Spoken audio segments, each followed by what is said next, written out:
kita baca aja mau nggak? Mau nggak kita baca aja? Hah? Silakan. Boleh. Nggak apa-apa. Ini kitab yang mau ditunjukkan ini apa? 2 kitab atau 3? Lumayan ada berapa biji itu saya bawa. Oke, siap. Nah, saya hanya memperlihatkan. Ini namanya apa? Kitab suci. Kitab suci Katolik. Ini apa? Tidak untuk diperdagangkan. Ini bapak-bapak harus percaya sama dia ya. Sekarang kita baca dulu. Beberapa naskah Yunani, karenanya bagian ini pasti tidak asli. Jujur banget. Jujur kan? Jujur banget. Tidak asli apa? Bismillahirrahmanirrahim. Ya ayyuhalladzina amanu udkhulu fis silmi kaffah.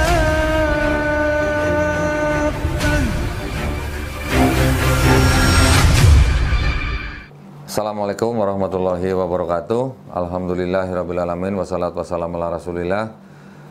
Bagi para pemirsa yang akan menyaksikan kajian ini, saya ingin memberikan disclaimer bahwa kajian-kajian ini kami buat dikarenakan atau dengan tujuan untuk membentengi akidah umat Islam dari upaya-upaya pemurtatan. Demikian yang bisa kami sampaikan. Selamat menikmati. Wassalamualaikum warahmatullahi wabarakatuh. Baik, bismillahirrahmanirrahim. Assalamualaikum warahmatullahi wabarakatuh. Waalaikumsalam warahmatullahi wabarakatuh. Innal hamdalillah nahmaduhu wa nasta'inuhu wa nastaghfiruh wa na'udzubillahi min syururi anfusina wa min sayyiati a'malina may yahdihillahu fala mudhillalah wa may yudlil fala hadiyalah. Asyhadu an la ilaha illallah wahdahu la syarikalah wa asyhadu anna Muhammadan abduhu wa rasuluh. Allahumma shalli wa sallim wa barik ala sayidina Muhammadin wa ala alihi wa sahbihi ajmain. Amma ba'd. Alhamdulillah pada hari ini, hari yang cerah ini kita bisa bermajelis di masjid yang indah ini. Kita masih diizinkan ya untuk menimba ilmu, berbagi ilmu dengan sesama muslim. Artinya kita masih diizinkan untuk selalu bertafakur tentang keesaan dan kemahakuasaan Allah SWT. Perkenalkan, nama saya Dondi Tan.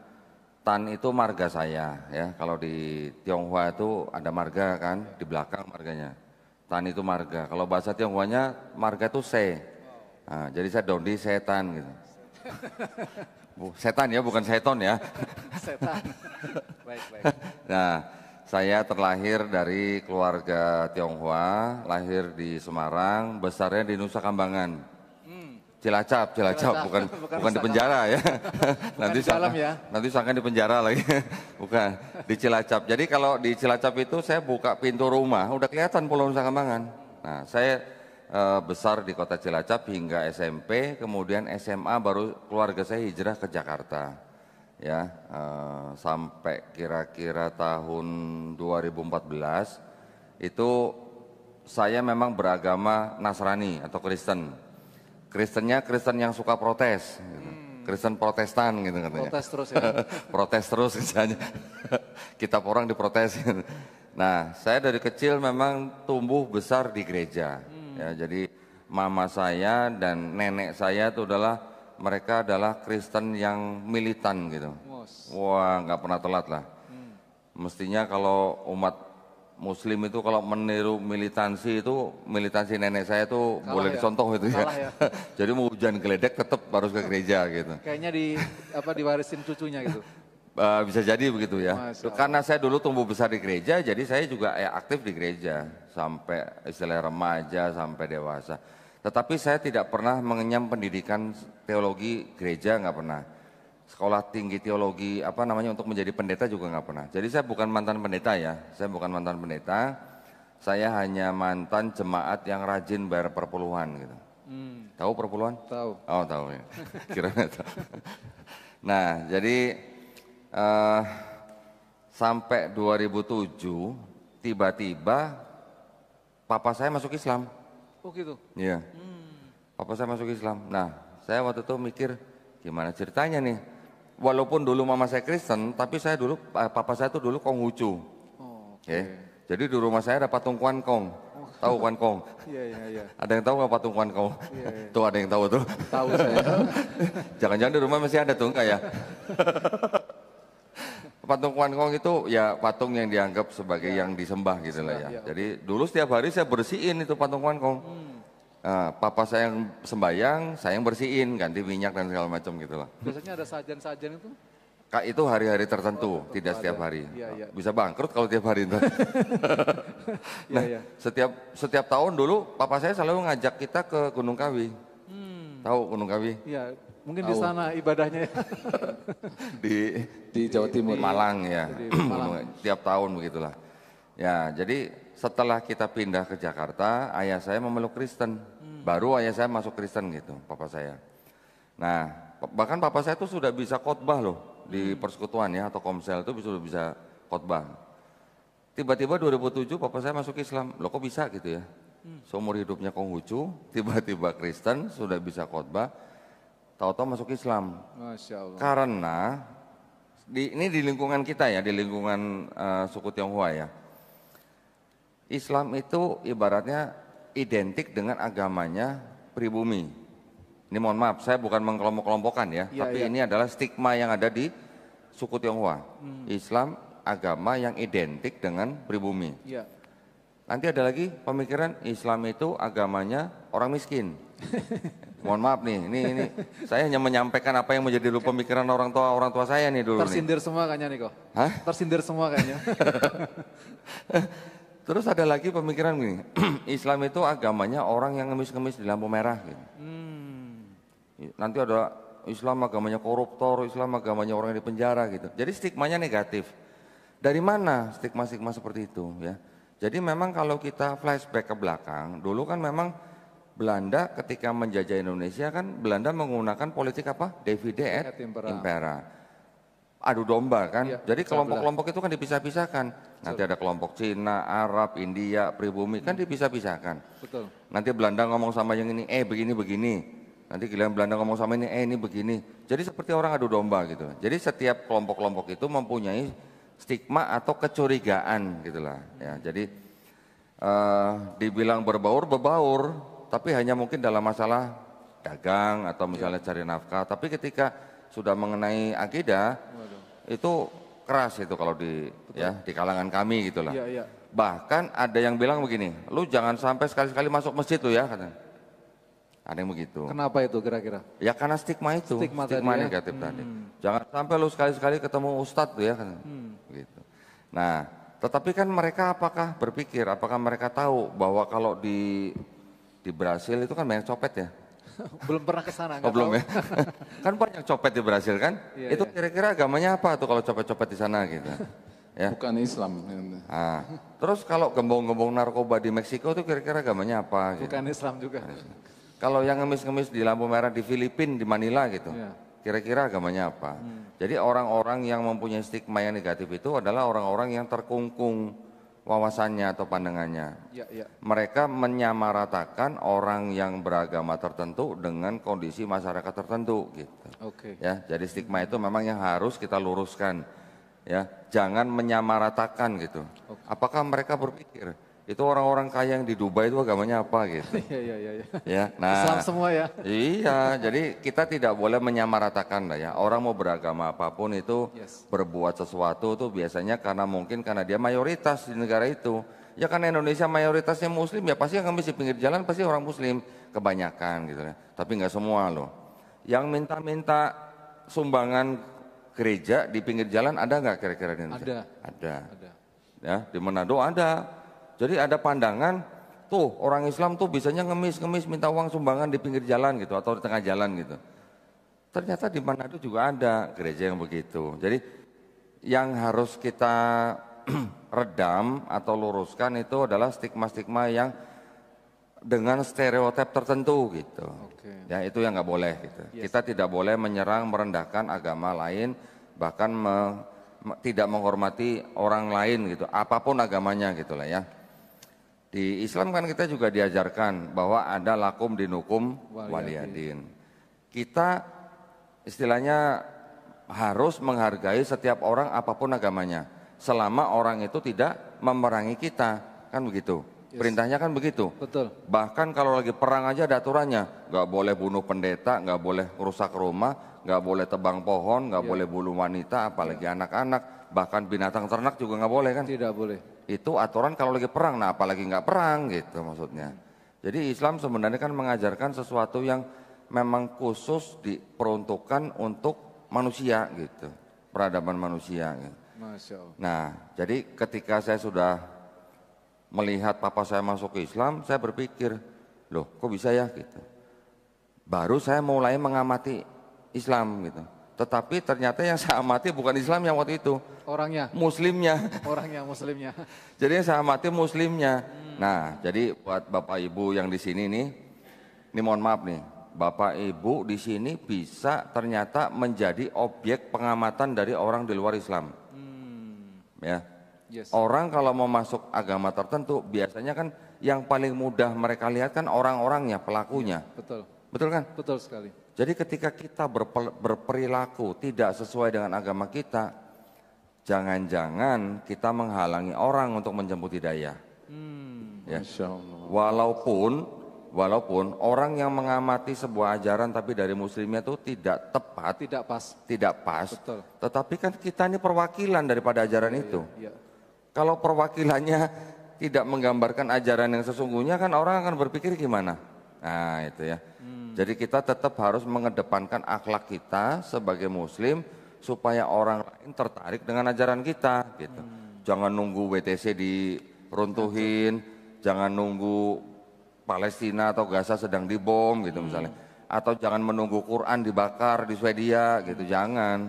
Setiap saat kita hidup menjalani kehidupan ini, kita harus tetap mengedepankan akhlak yang kita sudah dapat dari Islam. Itu sangat penting ketika ada orang sedang mengamati Islam tapi dia melihat muslim-muslimnya gitu. Nah dulu saya 7 tahun 7 tahun betul. ngeliatin 7 tahun muslimnya. Untuk mengamatin ya. Mengamati muslimnya. Nanti ada perang di sini, sweeping di sini, tawuran di sini, macam-macam. Jadi yang saya lihat adalah memang manusianya atau muslimnya atau bahkan ormasnya gitu. Tetapi ketika saya membaca Quran dalam terjemahan, kemudian saya menonton video-videonya daripada dai-dai kita yang luar biasa ya, baik yang dari luar negeri maupun yang dalam negeri, baru saya memahami oh ternyata yang dilakukan oleh muslim-muslim itu tidak semuanya sesuai dengan ajarannya. Okay. Yes. Mungkin karena ada masalah politik, mungkin karena ada masalah sosial dan sebagainya, itu permasalahannya lain lah ya. Okay. Tetapi ajarannya sendiri tidak pernah mengajarkan sesuatu yang menzolimi orang lain gitu. Baru saya belajar di situ. Oke, tetapi kalau kita belajar hanya masalah agama ini baik, agama ini baik, agama ini baik, itu mudah ya. Kalau hanya untuk bilang semua agama baik, bisa, gampang. Betul. Tetapi ketika untuk mengatakan semua agama benar, berarti kan harus balik lagi kepada perspektif masing-masing agamanya. Iya. Ketika saya dari agama Kristen yang sudah saya ikuti sekian puluh tahun, untuk merubah pemikiran, untuk merubah iman itu kan nggak mudah. Pasti. Nah, pasti kan, apalagi ada urusan misalnya pekerjaan, urusan Keluarga. teman-teman, keluarga, sosial dan sebagainya. Tetapi pada akhirnya alhamdulillah qadarullah juga saya diperlihatkan sebuah video dari almarhum Syekh Hamid Didat. Oh, Hamid Didat. Ya. Oke. Beliau berceramah ngomongin Bible. Saya sebutnya Bible, jangan Alkitab ya. Bible aja. Iya. Karena saya masih sedih gitu kalau ada teman-teman muslim yang sebut kitab-kitabnya mereka dengan sebutan Alkitab. Iya. Karena apa? Karena Al-Quran juga ternyata disebut Alkitab. Ya. Gitu ya. Masih ada teman-teman kita yang menyebut kitabnya mereka dengan sebutan Injil. Di Quran juga disebut Injil. Nah, apakah Injil ini disebut yang ini dimaksud oleh Quran? Nanti dulu gitu. Nanti lagi. Ya. Makanya akhirnya ketika saya menonton video-video almarhum Syekh Hamid Didat, saya tertantang gitu. Karena dia mengatakan bahwa di dalam Bible ternyata ada plagiarisme, ada kontradiksi, ada ayat-ayat sisipan, ayat tambahan, bahkan ayat pinjaman, ayat pinjem kan. Pinjem gak dibalik-balikin gitu. Masya Allah. Ya, nanti ada ayat yang tidak asli dan sebagainya. Saya jadi tertantang untuk mencari tahu, untuk membuktikan bahwa dia salah gitu. Langsung dibuka nih. Saya buka, kan saya punya Bible. Tapi kan Bible saya, Bible yang tidak ada catatan kakinya. Oke. Gitu. Akhirnya baru saya cari-cari, ketemu ternyata memang benar. Jadi di dalam Bible saya itu, waktu itu memang ada kontradiksi, ada plagiarisme, ada yang tidak otentik, macam-macam lah gitu ya. Dan saya mendapat buktinya ternyata bukan dari kalangan luar Kristen, tapi dari dalam Kristen sendiri. Gitu. Karena di dalam Kristen itu sendiri ternyata memang terbagi-bagi menjadi beberapa kelompok. Ada kelompok yang konservatif, ini harus begini, imani saja gitu pokoknya. Jalani saja gitu. Nanti ada kelompok ini yang dengan kitab-kitab mereka yang mereka susun terjemahkan, ini kelompok yang agak jujur gitu. Agak jujur. Jujurnya karena dia menerjemahkan dari manuskrip-manuskrip yang paling tua. Oke. Yang paling dekat dengan narasumber gitu. Bukan yang belakangan gitu ya. Karena kan itu kan sudah ya sekarang sudah 2000 tahun ya dari istilahnya dari Nabi Isa Al-Masih. Ya. Dalam jangka waktu ratusan tahun ini masih ada manuskrip-manuskrip yang lama Yang gitu. lama ada. Tetapi setelah beratus-ratus tahun ini udah ada perubahan-perubahan.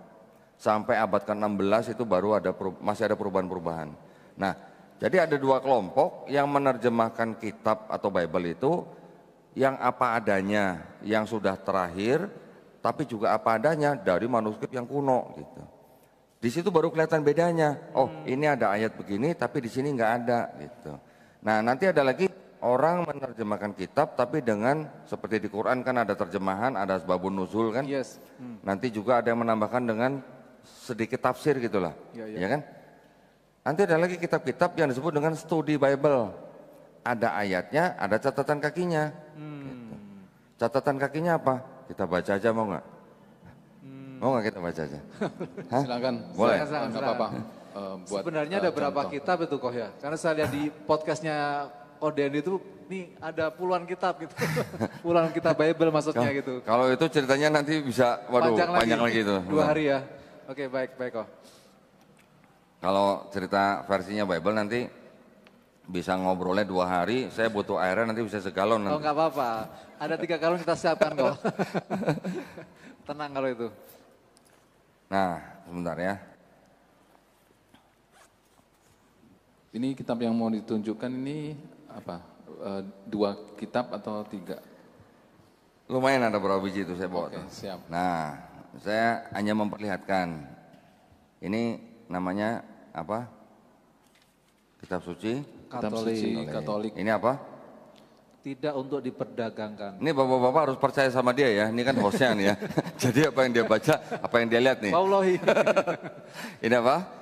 Kitab suci Ya, Katolik dengan dengan pengantar dan catatan lengkap. ya, tahun 2009 ya 2009. dipersembahkan kepada Umat Katolik Indonesia. Oleh? Direktur Jenderal Bimbingan Masyarakat Katolik Departemen Agama Republik Indonesia. resmi nggak? Saya di rumah punya nih. Serius? Ibu saya masih Katolik. Masya Allah. Enggak, Sama tapi yang ini atau yang ini? Nggak tahu pokoknya begini. Mirip aja.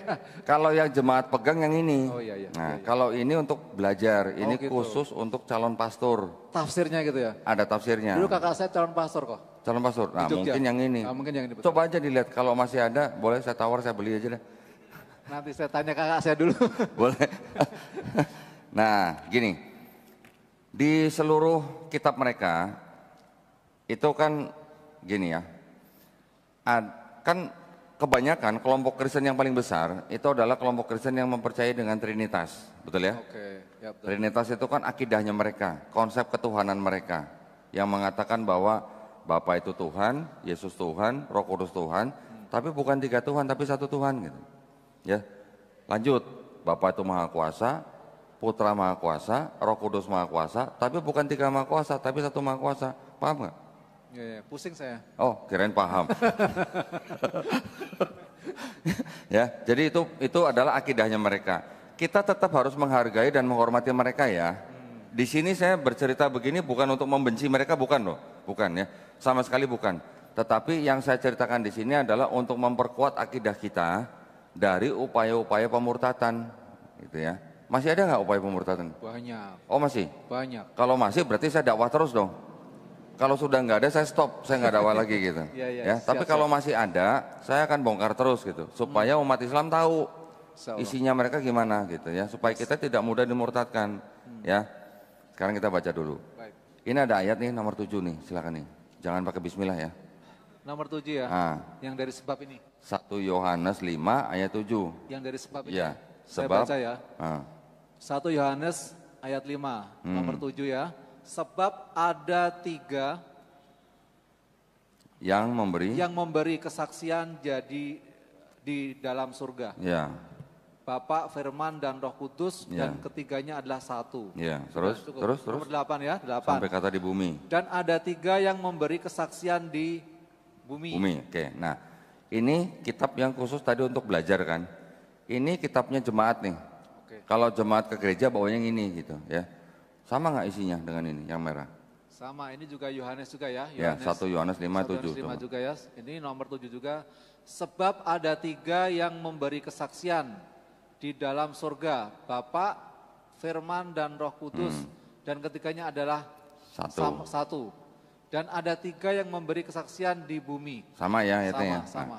Ini ada Ini ada catatan kakinya nih. Ayat 7 sampai 8 di dalam sorga sampai di kata bumi, keterangannya apa? Oke. Catatan kakinya ayat 7 sampai 8 di dalam surga, di bumi, bagian ya. Ya. Bagian ayat ini tidak terdapat dalam naskah Yunani yang paling tua dan tidak pula dalam terjemahan-terjemahan kuno, bahkan tidak dalam naskah-naskah yang paling baik dari Vulgata. Vulgata itu Bible yang berbahasa Latin di abad keempat. Itu yang sudah berapa abad itu? Abad keempat. Abad keempat, oke. Terus belum selesai.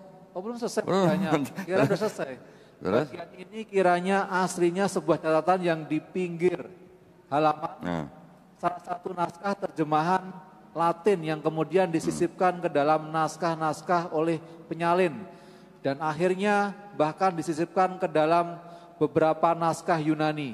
Karenanya bagian ini pasti tidak asli. Jujur banget. Jujur kan? Jujur banget. Tidak asli apa? Ya nggak asli pokoknya. Pakai pasti lagi kan? Pasti lagi. Dan ini baru satu ya. Enggak cuma satu, pasti ternyata banyak. Nah, tapi yang saya bacakan atau yang saya tunjukkan di sini kan adalah yang dianggap sebagai bukti bahwa di dalam kitab mereka ada ajaran Trinitas, gitu kan? Ternyata yang dianggap sebagai ajaran Trinitas di sini keterangannya pasti tidak asli. Tidak asli, pasti lagi. Nah, pakai pasti kan? Yang lain banyak, nanti ada ayat-ayat yang disisipkan banyak. Nah, jadi ketika saya mengetahui ada sebuah bukti seperti ini, saya akan bertanya dalam hati saya, bisakah sebuah kitab yang dianggap sebagai kitab suci memuat ayat yang pasti tidak asli? Gitu. Gimana kalau punya Quran, di dalam Quran ada terjemahan, ada catatan kaki. Ya kita ragu lah. Ayat ini pasti tidak asli gitu. Iya. Berarti kalau yang percaya itu berarti kalau kita boleh bilang kan, ya gitu. Begitu. Ya. Ada nggak di Quran begitu? Tidak ada. Dibilang mujalik tidak ada ya. Tetapi kalau kitab ini bisa begini, kenapa? Karena memang proses dari mulai yang ditulis pertama kali itu sampai kepada yang diterima semua kalangan itu semuanya prosesnya memang manual gitu. Ya, dengan tulis tangan, menyalin, belum ada listrik, belum ada bolpen. Belum ada printer, laptop, apalagi ya zaman dulu sekali ya, memang begitu. Nah, tetapi ketika pada penyalinan itu ada pemikiran agama dari sekelompok mungkin penguasa atau gereja atau apa yang memasukkan pemikiran agamanya ke dalam tulisan-tulisan ini. Gitu. Jadi kita harus bedakan nih, ada agama, ada pemikiran agama. Pemikiran agama ini kan bisa aja pemikiran manusia lah, tokoh atau sekelompok orang ya yang punya pemikiran sendiri terhadap sebuah agama, tetapi dijadikan agama gitu. Dicantumkan dalam kitab ini kan, suci ya. Nah ini kan tadinya apa? Catatan di pinggir halaman. Ya, jadi ketika mereka menyalin, ada catatan di pinggir halaman. Catatan ini bisa jadi penafsiran, bisa jadi pemikiran agama. Catatan ini yang dijadikan ayat gitu. Wah. Jadi naik pangkat gitu. Luar biasa. Luar biasa parahnya maksudnya. Luar biasa parah. Nah, dengan menemukan hal seperti ini kan akhirnya saya jadi gimana? Jadi akhirnya saya mengambil keputusan bahwa tidak mungkin kitab suci mengandung ayat yang ada sisipan, ada tambahan, bahkan ada pinjaman gitu. Nah, ketika itu baru saya mulai mencari nih, loh kalau begitu mana agama yang benar kan gitu. Cari agama yang lain, ada yang kalau agama saya yang dulu Kristen itu kan gelar daripada sesembahan saya. Yesus punya gelar Kristus gitu kan. Ya. Nanti ada lagi agama yang nama daripada anaknya Nabi misalnya. Ya. Nanti ada nama tempat daripada agama itu berasal. Saya nggak mau sebutin namanya, tapi kalau ini ya. Nanti ada lagi gelar daripada apa ya Foundernya. namanya? Hah? Foundernya gitu. Iya, iya, iya. Nanti ada nama Nabi dari yang membuat kitabnya, gitu-gitulah. Ya. Tetapi ketika saya mengetahui Islam artinya berserah diri. Kata kerja ya. Kata kerja kan, yang lain nama-nama orang, gelar orang, nama tempat, ini kok kata kerja suruh berserah diri. Kepada siapa? Kepada yang menciptakan kita, Masya Allah. kepada sang pencipta gitu. Kita harus berserah diri, patuh, taat, tunduk, nanti kita bisa selamat dan damai. Gitu. Masya Allah. Kan kurang lebih artinya begitu. Ya. Ya. Jadi ketika itu saya perhatiin lagi, saya baca lagi, ternyata saya lahir sebagai orang Cina ini juga nggak bisa milih ya gitu. Nggak bisa. Nggak bisa. Nggak bisa. Itu udah kodok. Udah kodok. Suku apa? Jawa. Jawa. Bisa milih orang Jawa? Lahir sebagai orang Jawa? Nggak bisa. Jadi ketika saya belajar Islam, ternyata kita manusia nggak bisa milih jadi suku dan ras tertentu. Gitu. Benar? Tapi ketika saya dulu agama Kristen, Tuhan saya jadi manusia dengan ras tertentu. Gitu. Bisa milih kan berarti kan kalau gitu. Iya. Kalau dengan ras tertentu berarti gimana? Nggak kasihan sama ras yang lain gitu. Iya. Kan saya juga dulu mungkin berpikirnya, oke lah dia rasnya Yahudi ya, Tuhan saya ras Yahudi.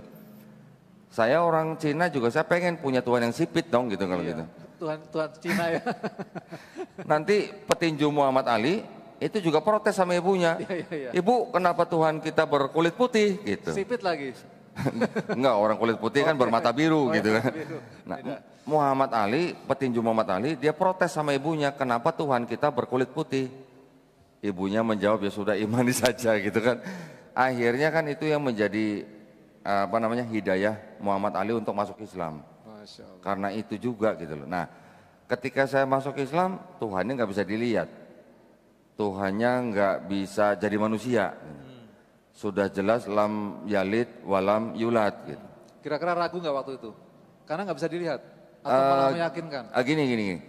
Pada waktu saya masih Kristen, sebenarnya saya juga memandang daripada Trinitas itu kan, saya yakin semua orang itu tidak akan bisa menjelaskan Trinitas dengan sempurna. Oke. Ya?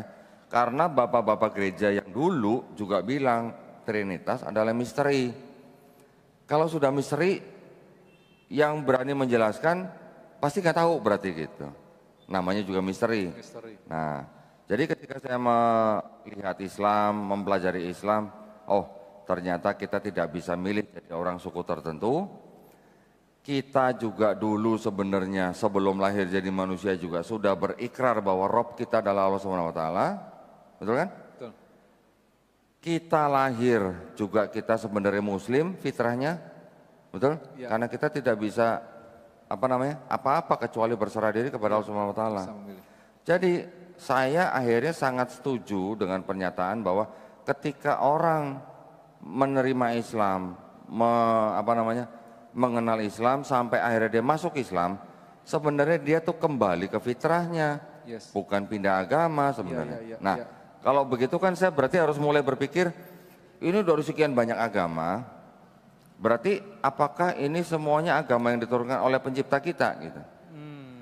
Kalau kita sebagai orang tua nih, buat bapak ibu yang sudah punya anak, ya, atau sekolah lah misalnya sekolah, kan pasti memberikan aturan kepada anak kita atau murid kita, betul kan? Apakah kita akan memberikan aturan yang berbeda-beda? Misalnya untuk kelas 1 aturannya begini, untuk kelas 2 aturannya begini. Kan, apa mungkin begitu? Aturan? Sama. Kan nggak mungkin, pasti aturan sama gitu. Pemerintah juga membuat aturan untuk setiap warga negara kita, apakah beda-beda? Pasti sama lah ya. Nah, jadi saya mikir, apa iya Tuhan memberi aturan itu beda-beda dengan adanya agama ini gitu. Itu yang membuat saya juga berpikir gitu kan.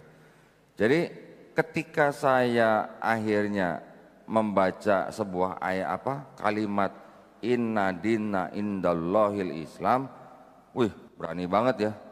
Saya pikir berani banget gitu, karena apa? Itu kan sebuah klaim bahwa Islam adalah agama yang diridhoi Allah SWT. Terus agama yang lain berarti yang selama ini yang saya anut Tidak diridhoi. berarti tidak diridhoi itu gimana? Tapi ternyata ketika saya cari di kitab saya memang tidak ada ayat begitu. Agama Kristen adalah yang diridhoi Bapak gitu, nggak ada gitu. Nggak ada begitu. Jadi kan saya baru mikirnya gini, oh berarti ada kemungkinan ini buatan manusia. Ada kemungkinan agama yang lain juga buatan manusia. Betul kan? Tapi ketika Islam berani klaim inna dina indallahil Islam, saya harus bisa membuktikan benar nggak nih agama yang dari Allah Subhanahu wa taala. Membuktikannya bagaimana? Apakah saya harus mati dulu ketemu Allah gitu? Kan enggak. Banyak orang, apalagi orang-orang ateis, yang menuntut dia harus bisa melihat Tuhannya baru dia percaya ada Tuhan. Betul kan? Sampai sekarang ateis terus Ya, ya? Nggak sampai ketemu. sekarang ateis terus. Tetapi kita kan kalau untuk membuktikan bahwa ada perusahaan misalnya merek kamera itu gitu, dengan kita melihat kamera ini, kita percaya nggak bahwa ada perusahaan yang membuat kamera ini yang nama perusahaannya ini gitu? Pasti ada. Bisa kan? Iya. Kita tahu bahwa ada perusahaan membuat kamera dengan merek itu. Saya nggak sebutin namanya nih, mereknya nih, ntar Nanti promosi sangkan sponsor beda lagi nanti. kan. Beda lagi nanti. Ya, dari mana kita bisa mengetahui kamera ini dibuat oleh perusahaan itu misalnya? Dari mana? Kita bisa melihat buku Buku petunjuk. owner's manual kan, Iya. begitu. Nah, ketika kita baca buku owner's manual, kita tahu bagaimana cara mengoperasikan barang itu. Barang itu harus diperlakukan seperti apa juga ditulis kan, Iya. nggak boleh kecebur air misalnya, nggak boleh dalam keadaan temperatur sekian misalnya. Semua hal itu sudah ada di buku Petunjuk. owner's manual. Dan kita tahu ini ada yang bikin pasti perusahaan ini. Mungkin kita bisa baca, oh ini di Jepang misalnya gitu kan. Begitu juga dengan Quran. Sorry kok saya pegang ini sih, bukan ini, maksud saya Quran. Ini Nah, pinggirin dulu. ketika Quran kita baca, di dalam Quran ada keterangan yang cerita tentang asal-usul manusia. Ada ayat-ayat yang berhubungan dengan sains. Masya Allah. Ada ayat-ayat yang menceritakan kita di bumi ini disuruh ngapain gitu. Nanti kita kalau udah mati mau kemana gitu. Kita terbuat dari apa misalnya gitu. Ayat-ayat begitu tuh banyak, ratusan, bahkan ada kurang lebih 1000. Masya Allah. 1000 ayat di dalam Quran yang berurusan dengan ilmu pengetahuan. Yang pada waktu diturunkan mungkin orang nggak tahu tuh maksudnya apa gitu. Ya. Tetapi baru zaman sekarang kita bisa membuktikan ternyata di dalam Quran ayat-ayat sains itu ternyata terbukti benar. Masya Allah. Contoh misalnya, ya, besi diturunkan dari langit. Kami menurunkan besi untuk bermanfaat bagi manusia. Al-Hadid 25. Ketika orang-orang Quraisy dengar ayat itu, apakah kira-kira mereka tahu? Besi, kami menurunkan besi, turun dari mana? Gitu. Enggak ada ya, enggak kelihatan langsung ya. Zaman sekarang kita bisa mengetahui dengan pasti bahwa besi-besi yang ada di bumi, menurut lembaga-lembaga atau perusahaan-perusahaan atau yang memang berkecimpung di dalam dunia antariksa gitu ya, mereka berani menyatakan bahwa besi-besi yang ada di bumi di permukaan itu asalnya bukan dari bumi, berarti pernah turun ke bumi, gitu. Itu baru contoh yang paling mudah gitu. Yes. Dari istilahnya Quran. Quran. Sekarang bagaimana ceritanya seorang nabi yang ummi katanya? Enggak bisa. Tidak pandai baca tulis lah ya, tidak pandai baca tulis. Kok bisa mengatakan hal-hal seperti itu? Gitu. Apakah kita tidak mau berpikir? Apakah kamu nggak menggunakan otak? Gitu. Ibaratnya dalam bahasa sekarang.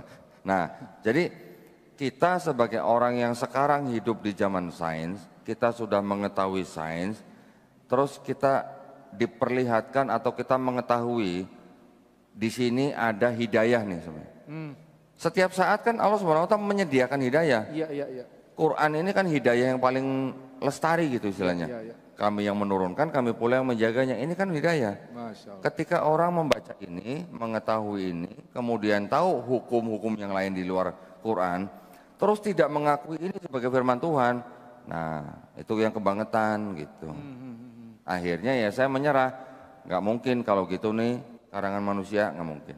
Berarti inilah agama yang benar-benar diturunkan, yang menciptakan manusia, langit dan bumi. Gitu.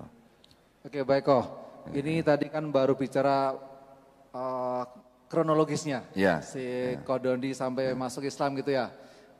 Nanti mungkin akan disambung pertanyaan sama para jamaah, tapi mungkin sesuai dengan tema hari ini. Nah ini kan ya Pak Ustadz Fauzi ya, tantangan dakwah hari ini itu apa kira-kira gitu. Nah, nanti pasti akan balik lagi ke sini. Ya. Insya Allah, monggo. Baik. Tafadhol.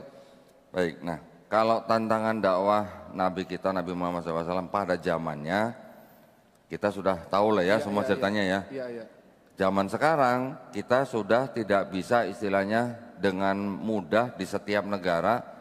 Contoh di Indonesia, kan kita kan hidup di negara sekuler, ya, Kapitalis sekuler. bukan negara yang menjalankan syariat Islam. Yes. Mungkin ada provinsi yang khusus diberikan otonomi khusus untuk menjalankan syariat Islam yang di daerah istimewa Aceh. Tetapi kan belum semua. secara satu negara, kita negara sekuler Belum. nih. Yes. Bagaimana tantangan dakwah kita? Nah, saya bicara gini, bahwa Islam itu agama misi bukan? Agama misi, ya. Tetapi kita juga harus paham kenapa kita membicarakan kitab-kitab orang di sini, karena agama mereka juga agama misi, ya. Pastinya. Kita tahu bahwa agama Kristen juga agama misi, kita Islam juga agama misi. Bedanya cuma apa? Kalau di Kristen mereka menggunakan ayat yang bunyinya begini. Karena itu pergilah, jadikanlah semua bangsa muridku. Baptislah mereka dalam nama Bapa dan Putra dan Roh Kudus. Kalau kita apa? Sampaikanlah walaupun hanya satu ayat. Tetapi di dalam Islam kan kita hanya menyampaikan la ikraha fiddin, tidak ada paksaan, gitu kan? Tapi kalau yang ini gimana? Jadikanlah semua bangsa muridku. Jadikanlah. Baptislah mereka dalam nama Bapa dan Putra dan Roh Kudus. Nah, kalau belum dibaptis kan belum kelar berarti kan urusannya. Nah, betul dua-duanya agama misi. Tetapi negara Republik Indonesia kan sudah memberikan aturan, ya, bagaimana mensiarkan agama kepada orang yang sudah beragama. Boleh nggak gitu? Ya, contoh kita sudah umat Islam. Boleh nggak mereka mensiarkan agama mereka kepada orang yang sudah beragama? Nggak boleh. Itu ada aturannya. Aturannya ada di keputusan bersama dua menteri, Menteri Dalam Negeri dan Menteri Agama nomor 1 tahun 79. Dilarang mensiarkan agama kepada orang yang sudah beragama. Itu di Indonesia tuh ya. Itu yang masih sering dilanggar oleh teman-teman kita gitu. Makanya kita perlu memberitahukan kepada sesama umat muslim isinya mereka bagaimana, akidahnya mereka bagaimana, konsep ketuhanannya bagaimana, konsep peribadatannya bagaimana, yang kita bisa bandingkan sendiri dengan Islam gitu loh. Supaya kita paham berarti konsep kita, konsep ketuhanan kita, konsep keselamatan kita, dan dari kitab suci kita sendiri, ini sudah tidak bisa dibantah bahwa ini adalah asli atau murni firman Allah. Gitu. Masya Allah. Ya, tetapi kalau ini yang tadi saya tunjukkan, pasti tidak asli. Gitu kan. Nah, Pasti tidak ketika kita berdakwah kan bisa ke dalam dan bisa keluar. Dan juga kan tergantung medianya bagaimana. Tantangan saya buat berdakwah pada zaman sekarang adalah bagaimana kita bisa menyebarkan firman Allah Subhanahu wa taala ini sebagai kebenaran yang hakiki baik kepada umat Islam maupun kepada umat non-Islam tapi yang belum beragama. Gitu ya. Kita juga harus mengikuti peraturan pemerintah nih. Kita juga tidak boleh serta-merta door to door, ketok-ketok pintu orang yang belum muslim gitu. Baca Quran yuk. Nanti dulu ini orang sudah beragama, nggak boleh begitu gitu. Yang mereka lakukan begitu, yang itu harus kita cegah gitu. Ya. Sekarang kita juga berdakwah juga bisa lewat apa saja. Sekarang banyak medsos, mau apa sebutlah, anggap aja apalah, mau TikTok, IG, YouTube dan sebagainya. Itu semua bisa menjadi sarana dakwah yang paling efektif karena jangkauannya sangat luas gitu. Saya bikin video di studio begitu ya, yang nonton bisa aja yang di Amerika yang nonton gitu kan. Tidak terbatas tempat gitu. Tapi kalau kita di lapangan gitu kan terbatas. Di sini juga terbatas. Di sini juga terbatas. Tapi kan ada streamingnya. Tapi kan direkam nih. Nanti yang di Amerika bisa nonton ini juga, yang di Eropa juga bisa nonton ini juga kan. Nah, artinya kita tetap harus berdakwah, tapi apakah semua muslim harus bisa berceramah? Nanti dulu lah. Saya juga dulu saya paling takut sebenarnya kalau berceramah begini. Tapi karena saya merasa ada yang perlu saya sampaikan, karena kebetulan mungkin saya yang punya kitabnya, ya mau nggak mau saya memberanikan diri. Ya. Tapi gini, tantangannya kan begini. Ketika kita menyampaikan sesuatu ini, tidak boleh kita menyampaikan hanya dengan asumsi. Ya. Kalau tidak punya kitabnya, jangan ngomong Bible palsu, Pak, jangan. Tapi kalau saya punya ini, ada buktinya. Bisa dibaca, ya, bisa dilihat. Saya cuma membacakan, pasti tidak asli. Kalau saya kan tadi cuma nanya, tidak asli itu apa gitu. Nanti ada orang bilang palsu, nah kan dia yang ngomong bukan saya. Saya cuma membacakan tidak asli gitu aja. Nah, bukan berarti kita terus memusuhi orang yang percaya dengan ini, enggak loh ya. Jangan memusuhi gitu. Kalau mereka tidak memerangi kita, kita juga tidak boleh memerangi. Tidak boleh. Jadi kita harus bijak dan kita di dalam zaman sekarang kita berdakwah. Ini yang penting nih. Di dalam Quran juga sudah ada rambu-rambunya. Bagaimana kita berdakwah dan bagaimana kita berinteraksi dengan orang-orang yang selain Islam. Allah Subhanahu wa taala sendiri memerintahkan kepada kita supaya kita tidak boleh memaki-maki atau menghina sesembahan orang lain. Tidak boleh. Betul kan? Kenapa? Karena kalau kita mencaci maki nanti mereka akan mencaci maki Allah Subhanahu wa taala tanpa pengetahuan. Ya. Gitu kan? Jadi kita juga tidak boleh menghina agama orang lain, kita juga tidak boleh menghina pribadi orang lain. Ya. Nah, kalau buat saya sendiri, karena saya memang sudah mempelajari apa yang sudah saya punya ini, bahan-bahannya, jadi saya menggunakan metode dakwah dengan mengajak orang berdialog. Oke. Ya, berdialog atau kata lainnya berdebat lah gitu. Ya. Debat aja lah yang lebih jelas. Di dalam Islam boleh nggak berdebat? Tidak boleh. Tidak boleh. Tidak boleh. Tidak boleh. Ya. Masa? Diskusi boleh. Kalimatnya diskusi mungkin. Ada di Al-Ankabut ya.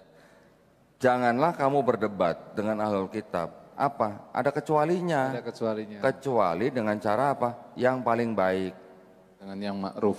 Nah, cara yang paling baik ini bagaimana? Yaitu tadi, kita tidak boleh mencaci agama orang lain, kita tidak boleh mencaci sesembahan orang lain, Ya. kita juga bicara juga harus ada dalil, gitu, atau ada bukti. Nah, itu yang kami lakukan di dalam zaman sekarang ini. Oke. Kami melakukan yang namanya gauzal fikri atau perang pemikiran. Yes. Ya. Pemahaman ya. Perang fisik sudah nggak zaman lah ya di Nggak di Indonesia kan kita juga udah negara yang merdeka, yang damai gitu istilahnya. Tapi kita juga kan diperintahkan untuk memerangi kekufuran. Harus. Ya kan? Memerangi kekufuran itu kan bisa bermacam-macam cara. Salah satunya adalah dengan perang pemikiran. Tujuannya apa? Supaya umat Islamnya akidahnya makin kuat Yes. dan terhindar atau istilahnya tidak mudah untuk dimurtadkan.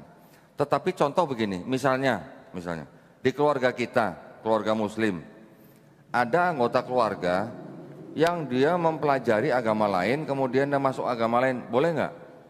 Kita bisa melarang nggak? Tidak bisa melarang. Tidak bisa. Karena negara Republik Indonesia menjamin hak kepada setiap warga negara untuk apa? Memilih dan menjalankan agama dan kepercayaan masing-masing. Ya, saya juga sering mendapatkan tamu dari keluarga Islam yang anaknya mau murtad, bahkan ada yang sudah murtad. Saya juga ngomong yang sama, Bu, nanti dulu ya. Kalau kita mau menasehati anak, memberitahukan tentang Quran atau Islam, itu boleh-boleh saja. Wajib. Tetapi kita tidak boleh melarang anak kita untuk memeluk agama lain selain Islam. Lagian di Islam kan juga la ikraha fiddin. Negara juga memberikan jaminan yang penuh gitu.